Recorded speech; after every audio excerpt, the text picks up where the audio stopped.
अध्यक्ष जेपी नड्डा आज हिमाचल प्रदेश राज्यसभा आसन इस्तीफा देते। से तांको इस्तीफा पत्र राज्यसभा अध्यक्ष जगदीप धनखड़ को पठाई देते।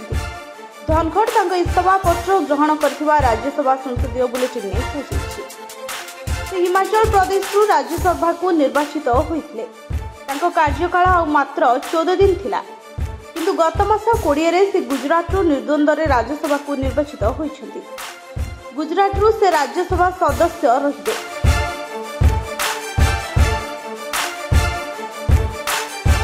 अन्यपक्षे नड्डा लोकसभा निर्वाचन लड़िया नहीं चर्चा जोर दी, किंतु बीजेपी पक्षर ए संपर्क में कौन स्पष्ट कर सूचना अनुसार जेपी नड्डा 2012 राज्यसभा सांसद रही आछि।